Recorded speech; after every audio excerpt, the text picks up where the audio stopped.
بسم اللہ الرحمن الرحیم۔ الاشباح والنظائر میں امانتوں کا بیان فن ثانی میں، اور یہ بیانات عموماً درس نظامی کی کتابوں میں پڑھائے نہیں جاتے، اس لیے مباحث اس کے دقیق یا دشوار محسوس ہوتے ہیں، لیکن انہی مباحث پر توجہ زیادہ دینے کی ضرورت بھی ہے جی۔ اور ان سب حصوں کا یعنی جو درس چل رہا ہے سب کا امتحان ہوگا، اور سخت امتحان ہوگا جی۔ ذرا توجہ سے آپ لوگ پڑھیے اور تکرار کریے، کوشش کرے کہ ہر آدمی کچھ نہ کچھ حصے کی تکرار کرائے۔ پڑھنے میں بندہ جب تک سنتا رہتا ہے تو دماغ صرف جو ہے بحثوں کو ریسیو کرتا ہے، حاصل کرتا ہے، اس میں اتنا نہیں کھلتا، اور جب خود بولنا بتانا پڑتا ہے تو دماغ زیادہ کام کرتا ہے۔ بات سمجھ میں آئی؟ تو خالی سننے کے موڈ میں مت رہیے، بولنے کے موڈ میں بھی رہیے۔ اسی لیے بولنے والا سو نہیں پاتا، سننے والا بڑی آسانی سے سو جاتا ہے۔ کبھی دیکھا آپ نے تقریر کرنے والا تقریر کرتے کرتے سو گیا؟ تراویح پڑھاتے ہوئے حافظ صاحب سو گئے، لیکن وہی حافظ صاحب جب سنتے ہیں تو کتنا آرام سے سوتے ہیں، ہے کہ نہیں ہے؟ اور مجمع میں سامعین میں آسانی سے لوگ سوتے ہیں کہ نہیں سوتے ہیں؟ اس کا مطلب یہ ہوا کہ دماغ زیادہ کام نہیں کر رہا ہے، سماع میں دماغ زیادہ کام نہیں کر رہا، ورنہ سوتا کیوں؟ یہ دلیل دے رہا ہوں میں، ہے نا، کہ دماغ آپ جو ہے اس کو آرام مت دیجیے، زیادہ اس کو کھٹائیے تاکہ دماغ میں ذکاوت پیدا ہو جائے، اور زنگ اگر لگ چکا ہے تو زنگ دور ہو جائے، ٹھیک ہے؟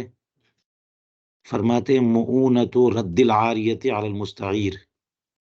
اب یہ جملہ چھوٹا چھوٹا جملہ ہے لیکن معانی کا سمندر ہے جی۔ اب دیکھیے کیا کہہ رہے ہیں، الا فی عاریۃ الرہن، اسی ایک سطر کو اگر تفصیل سے وضاحت کریں تو بہت وقت چاہیے، کوشش کرتے ہیں کہ مختصر سے الفاظ میں ہم اس کو واضح کر دیں۔ عاریت کو لوٹانے کی ذمہ داری مستعیر پر ہے۔ مؤونت کا لفظ جب لاتے ہیں اس کا مطلب یہ ہوا کہ بار برداری کا خرچہ، جو بھی خرچ ورچ پڑے گا وہ سب جو ہے نا کون دے گا؟ مؤونت الرد۔ تو کہاں پہ کس پر مؤونت الرد ہے، یہ ایک بحث ہے۔ اس میں جو بات اصولی طور پہ سمجھ میں آتی ہے ہم کو وہ یہ ہے کہ جو فائدہ اٹھاتا ہے اسی پر مؤونت الرد ہے۔ بولیے ہاں، اب فیصلہ آپ کریے ہمارے بتائے ہوئے طریقے پر کہ اجارہ میں مؤونت الرد کس پر ہے، اعارہ میں مؤونت الرد کس پر ہے نا، اور اسی طرح سے اقراض وغیرہ میں کس پر مؤونت الرد ہے۔ تو اب یہی ہے کہ اجارہ میں کہا گیا کہ مؤونت الرد جو ہے موجر پر ہے، مستاجر پر نہیں ہے۔ لوگ سمجھتے ہیں کہ مستاجر جو اجارے پہ لیا ہے جس نے سامان وہی لوٹائے، وہی دیگ پہنچائے، یہ نہ ہوتا ہے تھل کر کے وہی پہنچائے۔ مکان لیا کرائے پہ تو وہی کچھ خرابی ہوئی تو وہی صحیح کرے، وہی مرمت کرائے، حالانکہ کچھ نہیں اس کا، وہ تو دے چکا نا پیسہ، پیسہ تو دے رہا ہے کس چیز کا؟ اسی سب چیزوں کا تو دے رہا پیسہ۔ تو اجارے میں مؤونت الرد موجر پر ہے اور اعارے میں مستعیر پر ہے۔ سمجھ میں آئی بات؟ تو عاریت کی لوٹانے کی ذمہ داری کس پر ہے؟ معیر پر نہیں ہے، کس پر ہے؟ کیوں؟ ہاں، تو معیر اپنا سامان بھی دے اور پھنسے بھی. بات ذہن میں آئی کہ نہیں آئی؟ اب استثناء دیکھیے، یہ بات تو بالکل واضح ہو گئی. استثناء دیکھیے، الا فی عاریت الرہن، مگر رہن کی عاریت میں. یہ کیا بات ہو گئی جی؟ تو آپ حواشی میں دیکھیے، کچھ باتیں ملیں گی. خلاصے کے طور پہ میں بات کہتا ہوں، کیونکہ میں نے بات وہ بتا دی ہے جو اصل جڑ ہے کہ فائدہ کس کا ہے. تو ہمیشہ عاریت کے معاملے میں معونت الرد کس پر ہے؟ اس کا مطلب معیر پر. جب استثناء کیا تو یہ استثناء یعنی مستثنیٰ جو ہے وہ وہی نہ ہے کہ مگر ایک صورت ہے کہ معونت الرد کس پر ہے. تو اب عاریت الرد میں وہ اس طرف جائیے. اور اس کا مطلب یہ ہوا، مثال کے طور پر یہ سمجھیے تاکہ بات سمجھ میں آ جائے، کہ معیر نے اپنا سامان مستعیر کو دیا، اور اس لیے دیا کہ مستعیر چاہتا ہے کہ آپ سے سامان عاریت پہ لے کر کے کیا کرے؟ رہن پہ رکھ دے، کیونکہ اس نے قرض لینا ہے یا کوئی سامان خریدنا ہے اور بیچنے والا اعتماد نہیں کر رہا ہے کہ میں پیسہ دوں گا، پیسہ میرے پاس ہے نہیں، تو عاریت کوئی چیز مجھے رہن پہ رکھنی ہے، تو چلو میں اپنے بھائی صاحب کی چیز جو ہے یا فلاں کی چیز عاریت کے طور پہ لے کر کے رہن پہ رکھ دیتا ہوں. تو معیر نے اپنا سامان مستعیر کو دیا، کس لیے؟ کہ عاریت پہ دیا کہ وہ مستعیر کیا کرے؟ رہن پہ رکھ دے. تو اس نے مستعیر نے لے جا کر کے رہن پہ رکھ دیا. اب کہتے ہیں کہ یہاں یہ صورت ہے کہ وہ رہن معونت الرد، جب وہ رہن کھلے گا ہے نا، فکاک رہن کا مرحلہ ہوگا، یہ قرض ادا کر چکا ہوگا اور رہن سے باہر آئے، فکے رہن کا مرحلہ آئے، تو اسے پہنچانا کس کی ذمہ داری؟ آپ نے پڑھ لیا کہ عاریت کے لوٹانے کا ذمہ مستعیر کا، یہاں معیر کا. یہاں کیا ہے؟ اور اس کی وجہ یہ ہے کہ جو ہے یہاں پر وہ معیر کا فائدہ ہو رہا ہے. کیا؟ معیر کا فائدہ ہو رہا ہے. کیسے معیر کا فائدہ ہو گیا؟ حالانکہ معیر نے مستعیر کو جب دیا تو مستعیر کا بھی زمان کے معاملے میں کیا معاملہ ہے؟ وہی امانت ہے. ذہن حاضر رہے تو بات سمجھ میں آئے گی. عاریت میں بھی عاریت کا سامان کیا ہوتا ہے؟ امانت. و امانت میں امین پر تاوان ہے؟ نہیں ہے. اگر ہلاک ہو جائے تو، اور تعدی ہے تو ہے. تو یوں کہہ لیجئے کہ عاریت پہ تاوان، عاریت میں تاوان مستعیر پہ ٹھیک ہے. تو پھنس رہا ہے پورا معاملہ معیر کا کہ یہ دے بھی رہا ہے، اور اگر ضائع ہو جائے تو اسی کا سامان جائے گا اور نقصان اس کا ہوگا. لیکن رہن میں چونکہ رکھ دیا اس نے، تو جب دوسرا مرحلہ عاریت کے بعد رہن کا آ گیا تو رہن مضمون ہے. رہن کیا ہے؟ مضمون ہے. رہن کے بعد پورا پڑھیے، اس میں یہ کہ راہن نے مرتہن کو جب سامان دیا رہن پہ رکھنے کے لیے، تو مرتہن نے جو دین دیا تھا، قرض دیا تھا، اگر وہ ہلاک ہو جائے تو استیفائے حق ہو جاتا ہے. بات سمجھ میں آئی؟ استیفائے. تو اگر وہ زائد ہے، پورا بیان آپ نے پڑھا کہ جتنے کا رہن رکھا تھا اس نے، اس سے کم قیمت میں دین یا قرض تھا، تو اتنا پیسہ واپس لوٹ آئے گا. وہ کون؟ مرتہن. اور کم کا ہو تو اتنا استعفا ہو جائے گا، باقی لے گا، وغیرہ وغیرہ پڑھا آپ نے. تو اس کا مطلب یہ ہوا کہ رہن مضمون ہے. ہلاک استہلاک کی بات نہیں ہے. کسی طرح سے بھی ہلاک ہو جائے، رہن کیا ہے؟ مضمون ہے. تو مرتہن کا ذمہ آتا ہے. تو اب دیکھیے، عاریت اس نے دیا تھا معیر نے مستعیر کو، اور کس لیے دیا؟ کہ تم رہن پہ رکھو. اگر محض عاریت کا معاملہ ہوتا تو عاریت مضمون نہیں ہے، اور جب رہن کا معاملہ ہو گیا تو رہن. تو اس میں معیر کا فائدہ ہے کہ نہیں ہے؟ بات سمجھ میں آئی؟ معیر کا تو اس فائدے کی وجہ سے کہتے ہیں کہ یہاں پر ایک ہی صورت نکل رہی ہے عاریت میں کہ معونت الرد کس پر ہے؟ معیر پر. لہٰذا اب وہ واپس سامان لے کے آنا ہے تو پورا ذمہ کس کا ہے؟ اب بتائیے ایک بات سمجھ میں آئی؟ کما فی المبسوط. ہاں آگے دیکھیے تحلیف الامین عند دعوی الرد او الہلاک قیل لنفی التہمت وقیل لانکارہ الضمان.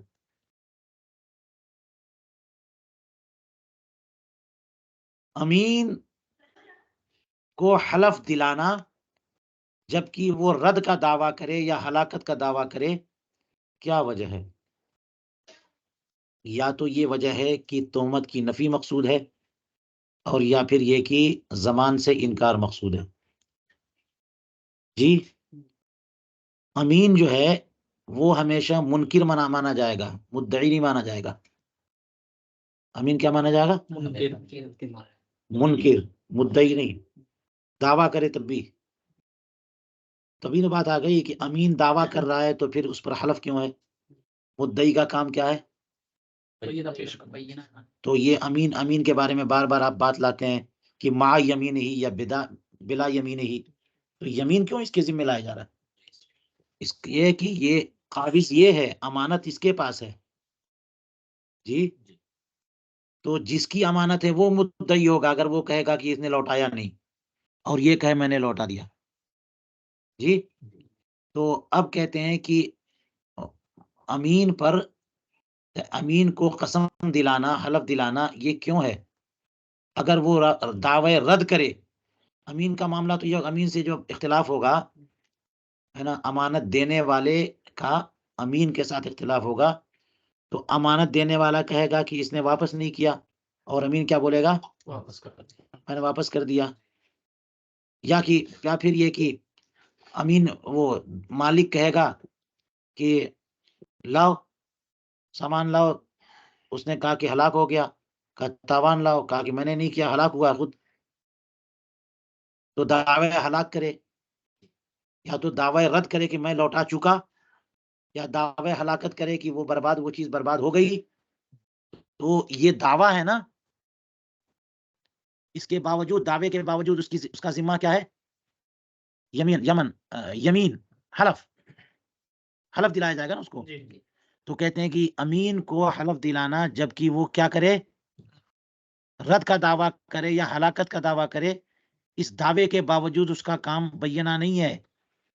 اس کا کام کیا ہے؟ ہاں کیوں؟ ظاہر ہے کہ یمین یا حلف کے لیے انکار چاہیے نا. جی الزام علی الغیر نہیں چاہیے، انکار، دفع، ہاں یعنی براءت نفس. تو اس کی وجہ بتا رہے ہیں کہ یہاں پر قیل لنفی التہمت، ایک قول یہ ہے کہ تحلیف امین کی وجہ نفی تہمت ہے، کہ تم یہ کہنا چاہتے ہو کہ میں نے رکھ لیا ہے. میں تہمت کی نفی کرتا ہوں، نہیں رکھا نہیں ہے میں نے. تم یہ کہنا چاہتے ہو کہ میں نے ہلاک کیا ہے، میں الزام دور کرتا ہوں کہ نہیں میں نے برباد نہیں کیا، وہ برباد ہو گیا. تو نفی تہمت، اور جہاں نفی آئے تو وہاں پہ دعوے کی بات ہی نہیں ہے. جی ایک کہتے ہیں دوسرا قول لانکار ہی ضمان. ایک قول یہ ہے کہ امین کی تحلیف کی وجہ کیا ہے؟ انکار زمان، کیونکہ جو دعویٰ کر رہا ہے وہ گویا کہ یہ کہنا چاہتا ہے کہ تم نے تعدی سے چیز کو ہلاک کیا، تو دعوان دو. یہ کیا کہنا چاہ رہا ہے؟ زمان نہیں ہے، لانکار زمان، زمان کا میرے اوپر زمان نہیں ہے. تو یا تو نفی تہمت ہے یا نفی زمان ہے. اس وجہ سے امین کو کیا دیتے ہیں؟ کہتے ہیں ولا یثبت الرد بیمینہ، لیکن یمین سے صرف دفع ہوتا ہے، دفع نفس، براءت نفس کا معاملہ، الزام علی الغیر نہیں ہے. لہذا رد یمین سے ثابت نہیں ہوگا. رد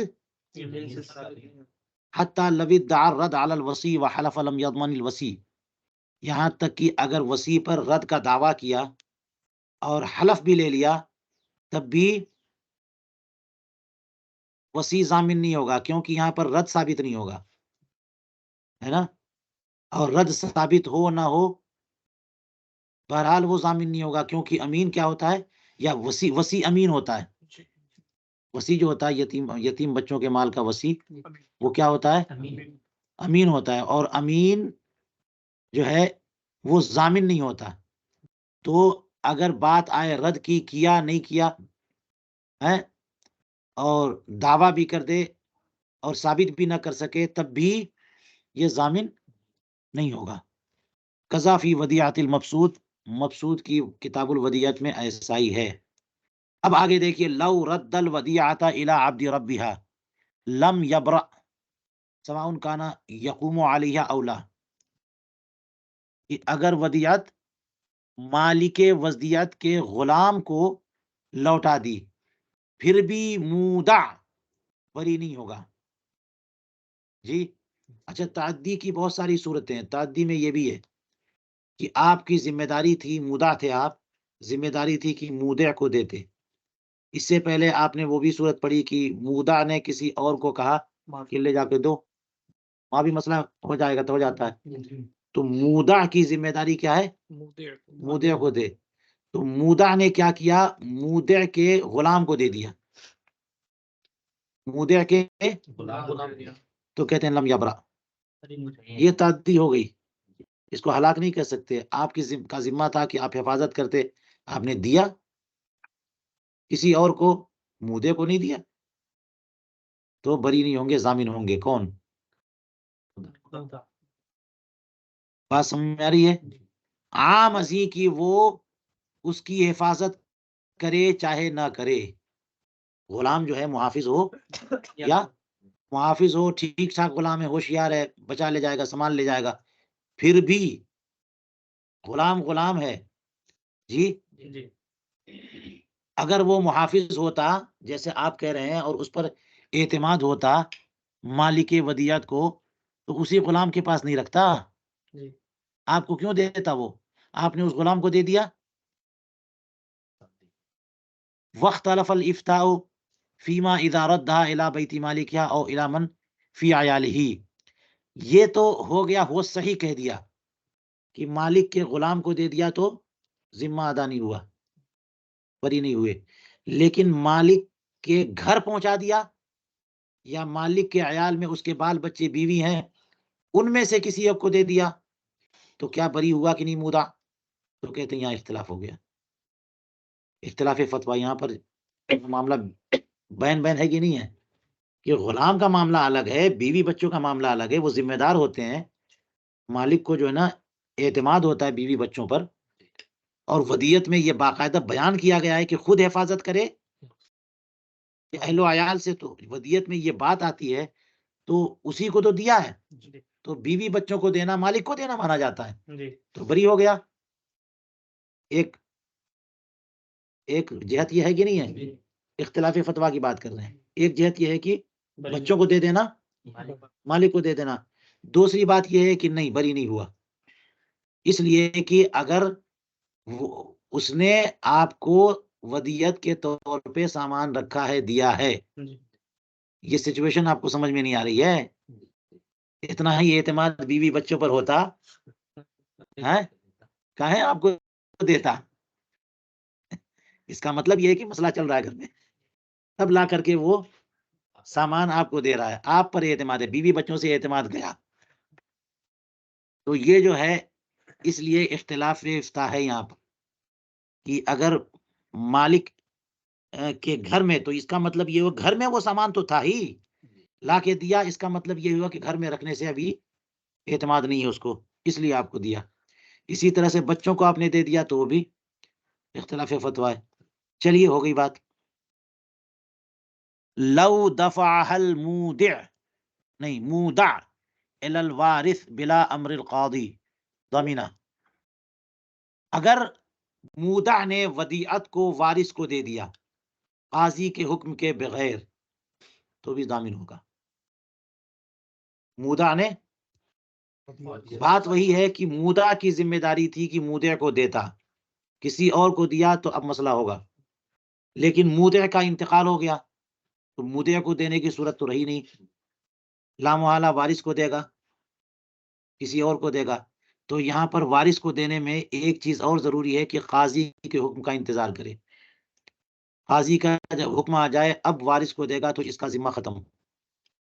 لیکن قاضی کے حکم کے بغیر اگر اس نے مودع کے وارث کو دے دیا تو ضامن ہوگا. لیکن کس صورت میں کہتے ان کانت مستغرقۃ بالدین ولم یکن مؤتمنا، اگر وہ ودیت دین میں مستغرق ہو، اگر وہ ودیت ولم یکن مؤتمنا، اور یہ جو وارث جس کو دیا ہوا ہے وہ امین نہیں ہے، اعتماد کے لائق نہیں ہے، وہ خرچ کر دے گا، اڑا دے گا، کچھ بھی کر دے گا. یہ دونوں صورتیں ہیں تو قاضی کی اجازت. ہاں، ورنہ ضامن ہوگا. تو اگر مودع نے مودع کے انتقال کے بعد قاضی کے حکم کے بغیر ودیت کس کو دے دیا؟ وارث کو دے دیا تو ضامن ہوگا. کس صورت میں ضامن ہوگا؟ دو باتیں، ایک تو یہ کہ وہ ودیعت مستغرق بالدین ہے، مستغرق، ہاں، اور ایک بات یہ کہ وارث معتمن بھی نہیں ہے. اب یہ دیکھیے اس کا مطلب اگر مستغرق آگے کہنے وَإِلَّا فَلَا، دیکھیے وَإِلَّا یعنی اگر ایسا نہیں تو پھر نہیں. اس کا مطلب یہ ہوا کہ ضامن ہوگا ان دونوں صورتوں میں، اور اگر یہ دونوں صورتیں نہیں ہیں تو ضامن نہیں ہے نا. لیکن دو چیزوں کے بعد جب الا آئے تو مسئلہ ہو جاتا ہے کہ مستثنا منہ ہے کیا، دونوں ہیں یا ایک ہے. تو تین صورتیں بنیں گی نام والا، کہ دونوں یا ایک یا وہ دونوں ایک ساتھ ہو، کہ مستغرق بالدین بھی نہیں ہے اور وارث معتمن بھی نہیں ہے، یا پھر یہ کہ وارث تو معتمن ہے لیکن وہ مستغرق بالدین نہیں ہے، یا وہ مستغرق بالدین ہے اور وارث امانت والا ہے، امانت دار ہے. تینوں کو اگر لے لیں تو ظاہر یہی ہے کہ ساری صورتیں اللہ کے بعد، تو یہ صورتیں جو ہیں وہ ہیں کہ زمان نہیں ہے. یعنی اگر مستغرق بالدین نہیں ہے، کیا مطلب اس کا؟ کہ جس نے ودیت کے طور پہ، مالک نے ودیت کے طور پہ کچھ سامان رکھا تھا، اس کا انتقال ہو گیا، اس پر کچھ دین نہیں ہے. جب کچھ دین ہی نہیں ہے تو سارا مال وارثوں کا نہ ہوا، کسی اور کا تو حق نہیں ہوا. اور اس بندے نے مودع نے دیا کس کو؟ حق بحقدار رسید. کیا ٹینشن ہے؟ کیوں زمان آئے گا؟ مستغرق بالدین ہے ہی نہیں. اور اگر مستغرق بالدین ہے تو وارث سے پہلے دین ہے کہ نہیں ہے؟ تو احق کو چھوڑ کر کے غیر احق کو دیا ہے اس نے، تو مسئلہ ہوگا کہ نہیں ہوگا؟ اب صورت وہی ہو سکتی تھی کہ وہ معتمن ہو، خرچ نہ کر ڈالے، کیونکہ اسے سمجھنا چاہیے کہ دین ہے ہمارے باپ پر، ہمارے مورث پہ، تو ہمیں ابھی حق نہیں پہنچتا جب تک کہ ہم دین. تو یہ دونوں صورتیں اگر ہوتی تو وہ ضامن نہیں ہوتا، لیکن یہ دونوں صورتیں نہیں ہیں تو ضامن ہوگا. اور اگر یہ دونوں صورتیں نہیں ہیں تو ضامن نہیں ہوگا، یعنی مستغرق بالدین نہیں ہے یا پھر معتمن ہے. تو پہلا والا جو ہے نا مثبت ہے اور دوسرا والا منفی ہے نا. اس لیے آپ سمجھ لو کہ مستثنی منہ کی کیا کیا صورتیں ہو سکتی ہیں. الا اذا دفع لبعضهم، مگر یہ کہ جو ہے ان میں سے کسی ایک کو دے دے تو بھی ضامن نہیں ہوگا. جی، اور لبعضهم سے مراد وہی ارباب دین، یعنی دیون جن کے تھے، جن کا دین تھا کس پر؟ مودع کے اوپر. تو مودع نے جو ہے لے جا کر کے کس کو دے دیا؟ وارث کو، تو ضامن ہوگا. ہاں، ضامن ہوگا. اور ضامن نہ ہونے کی صورت جو ہے وہ کیا ہے؟ کہ مستغرق بالدین نہ ہو، یا پھر یہ کہ وہ معتمن ہو وارث. اور پھر اس کے بعد ایک استثناء کیا، الا اذا دفع لبعضهم، اور لبعضهم سے مراد وہی دائن، دائن میں سے کسی ایک کو دے گا. تو یہ استثناء سے استثناء اگر ہو تو یہ مطلب نہیں ہوگا، بلکہ اسی سے استثناء، کس سے؟ پہلے والے مستثنیٰ سے، پہلے والے مستثنیٰ منہ سے. تو اس کا مطلب یہ ہوگا کہ اس صورت میں بھی ضامن نہیں ہوگا اور اس صورت میں بھی ضامن اگر وارث کو نہ دیا اس نے بلکہ دائن کو دے دیا، دائن کو دے دیا تو وہاں بھی کہہ دیجیے حق بخدار رسید کہ وہ مال ودیت کا تھا اور مودے کے اوپر دین تھا اور دائن کو دے دیا اس نے. چلیے بات ہو گئی. آگے کہتے ہیں ولو قضل مودع بہا دین المودع ضامن علی الصحیح. یہ دال پر زیر زبر کا مسئلہ بہت ہوتا ہے نا، اور زمین آسمان جو ہے نا فرق بدل جاتے ہیں صرف زیر زبر سے. اس زیر زبر کو ہلکے میں مت لے ہے، اسی میں لگے رہتے کہ مودع ہے یا مودع ہے. تو کہتے ہیں کہ مودع نے ودیعت سے مودع کے دین کو ادا کر دیا، ضامن ہوگا.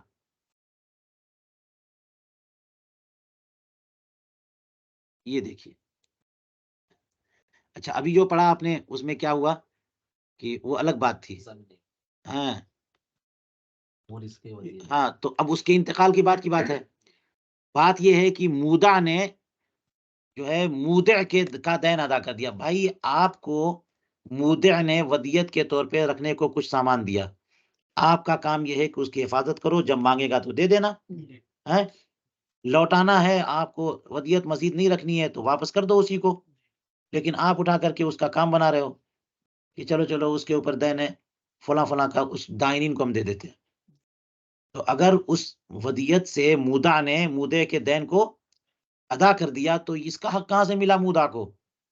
لہذا ضامن ہوگا. علی الصحیح.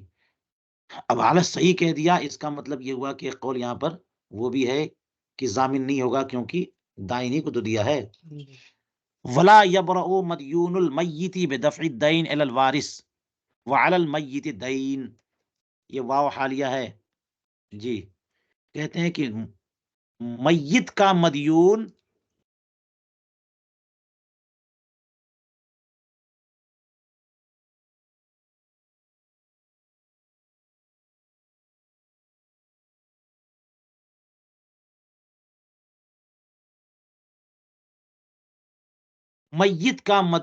اگر دین وارث کو دے دے درا حالے کی میت پر ابھی بھی دین ہے، بری نہیں ہوگا. سب لفظ دیکھیے کہ ترجمہ اگر صحیح کر لیا تو مسئلہ حل ہو جاتا ہے جی. میت کا مدیون بری نہیں ہوگا، دین واپس کس کو کرے؟ بھائی وارثی کو تو دینا ہے، کس کو دے گا؟ میت تو گیا کام سے.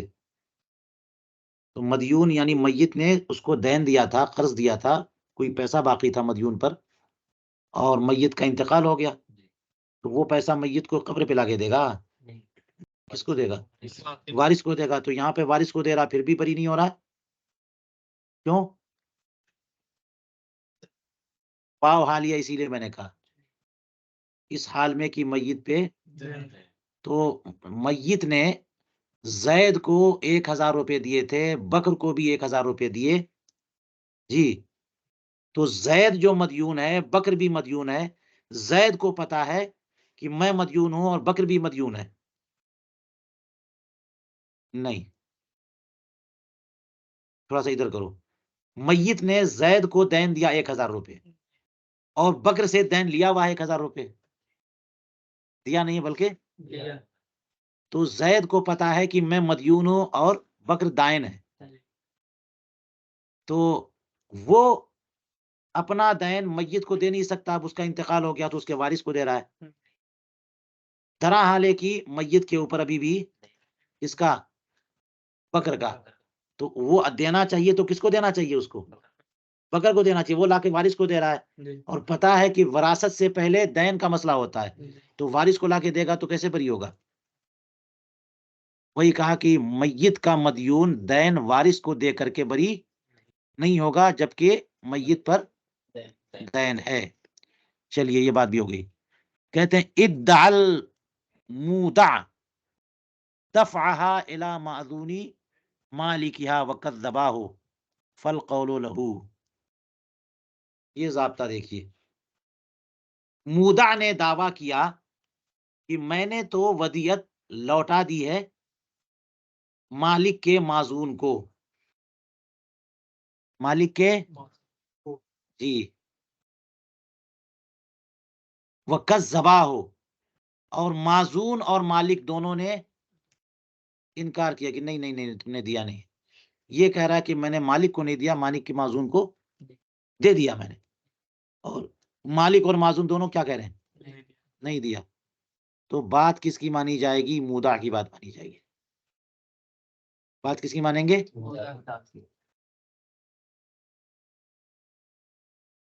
اچھا، تو یہاں پر دو الگ الگ جہتیں کہتے فی براءتہ، مودع کی براءت کے معاملے میں، لا فی وجوب الضمان علیہ، نہ کہ معزون پر وجوب زکوٰۃ کے معاملے میں، وجوب ضمان کے معاملے میں. دو بات ہوئی نا. تو مالک نے جو مودع تھا اس نے ودیت دی تھی مودع کو.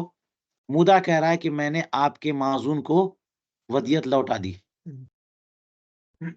تو چونکہ یہ صاحب الید تھا نا، اس لیے وہ کہے گا کہ میں نے لوٹا دیا تو بری ہوگا کہ نہیں ہوگا؟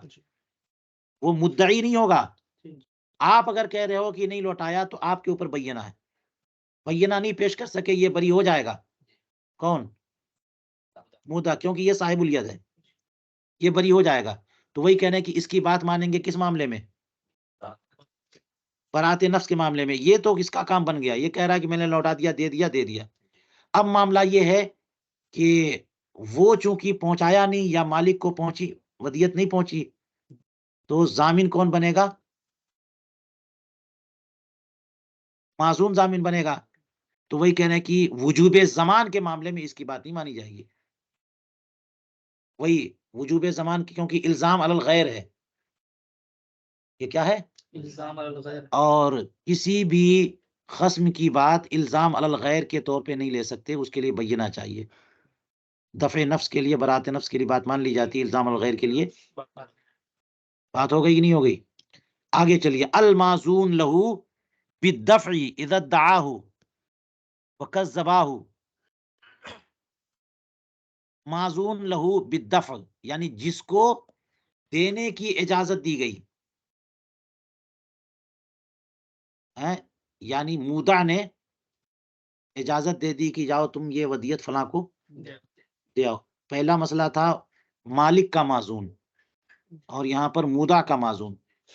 تو جسے دینے کی اجازت ہے وہ اگر دعویٰ کرے کہ ہم نے دے دیا، وکذباہ، اور مودع اور مودع دونوں کے دونوں اب دیکھو جٹلانے والی ادھر ادھر ہو گئے.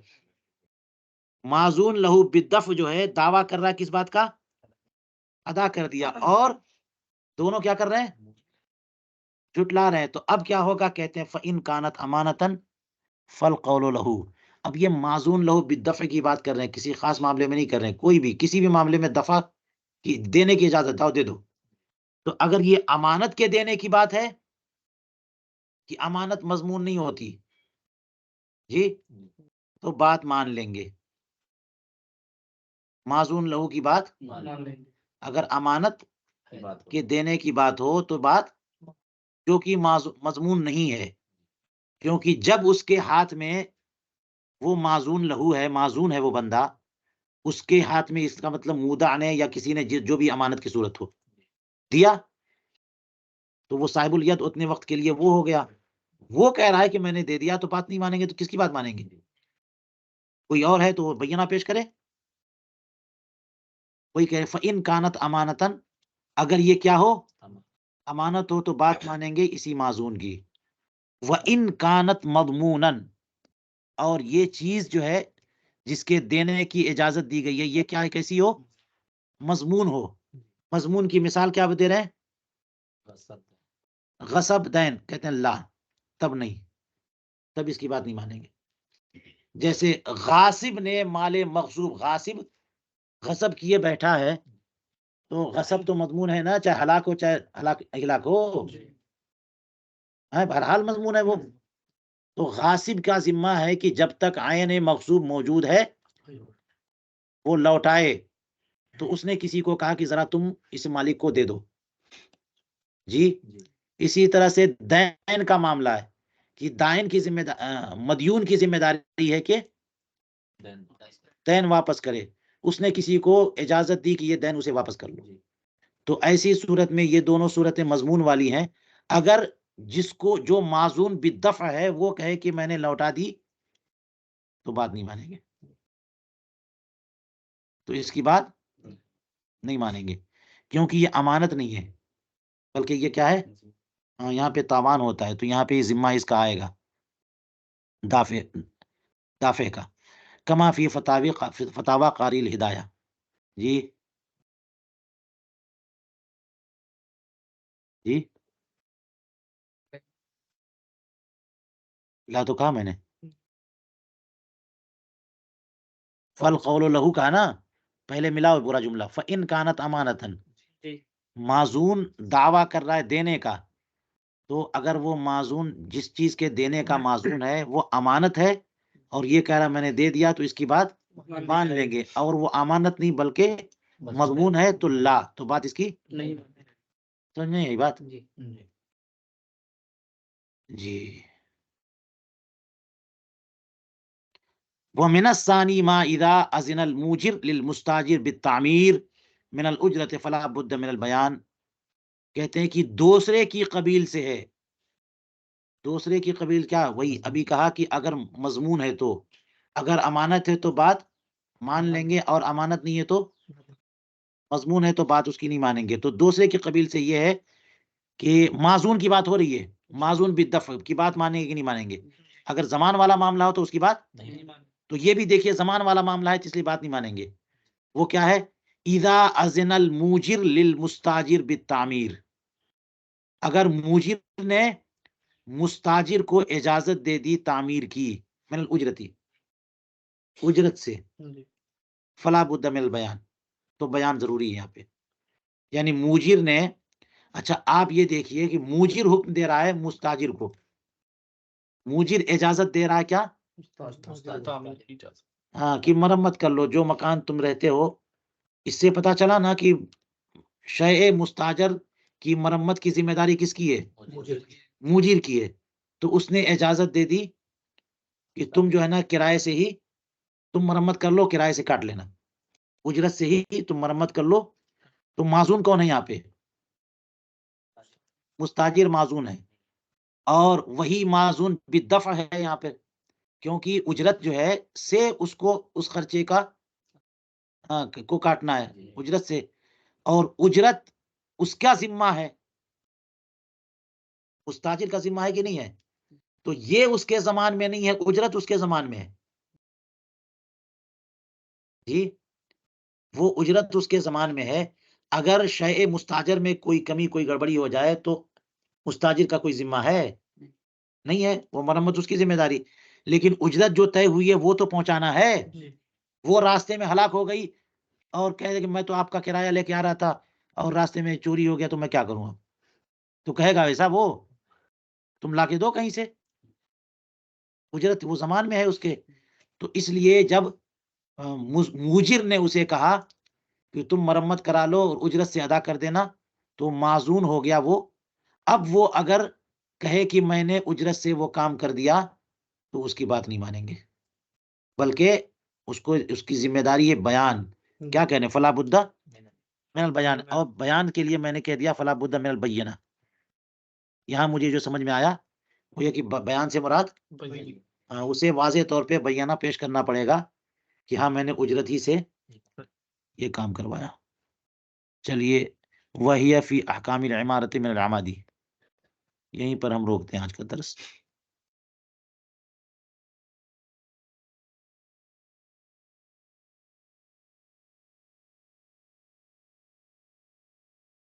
آج 2024 ہو گئی.